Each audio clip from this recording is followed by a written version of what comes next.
The lights go out. 3 days later, the water stops. 1 week later, you realize the cavalry isn't coming. The police have gone home to protect their own families, and the social contract has officially expired. In sociology, this is called a rapid deceleration of civilization. In the streets, it's called Tuesday. When the grid fails, humans don't just scatter randomly.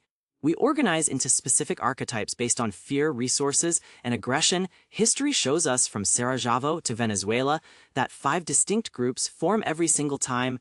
4 of them are mathematically guaranteed to die within 6 months. Only 1 makes it to year 2. Right now, you probably think you're the hero of this movie. The math says you're probably just a loot drop with a pulse. But no worries, we're going to fix this using sociology, probability math, and by aggressively lowering your expectations of human nature. PS1 THEMO The first group is the most common and the quickest to exit the gene pool. We call them the waiters. These are the people who treat a total collapse like a temporary inconvenience. They have 3 days of food, a flashlight with dead batteries, and an absolute conviction that the government is coming to save them.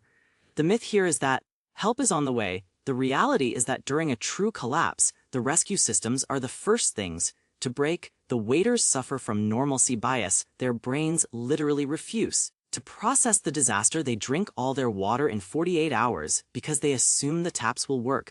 By Monday, they don't die from violence.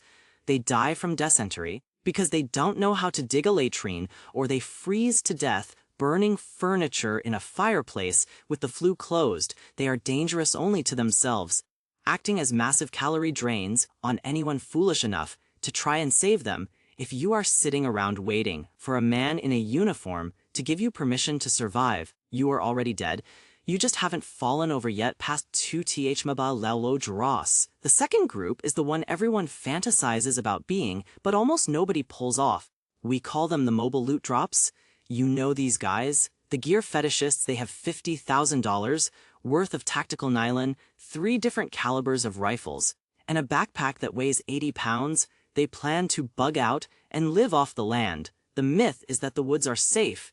The reality is that the woods are empty. If 10,000 people leave the city to hunt deer, the deer population hits 0 in 4 days. After that, you are just a guy sitting under a tarp shivering, burning more calories shivering than you can hunt. The problem is simple physics. You cannot carry enough calories on your back to survive indefinitely. A backpack lasts 2 weeks.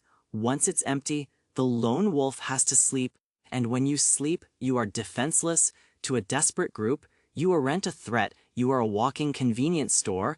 You have done all the hard work of gathering the best gear, and you are delivering it via express shipping to whoever finds you napping. Solitude demands vigilance, and biology demands sleep. You cannot have both. P has a 3TL uses.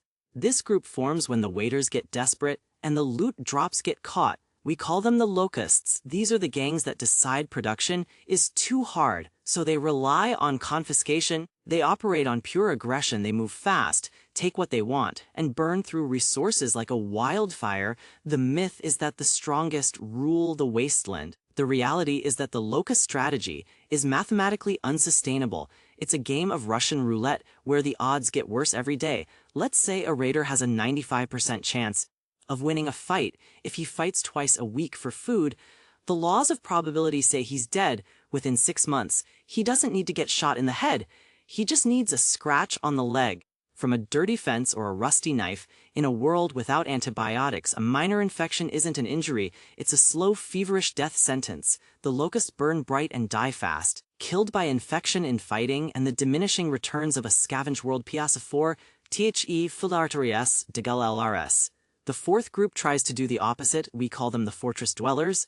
These are the suburban families who board up every window, stockpile 10 years of beans, and decide to dig in. Their strategy is total isolation. Keep out, we shoot on sight. The myth is that a fortified home is safe.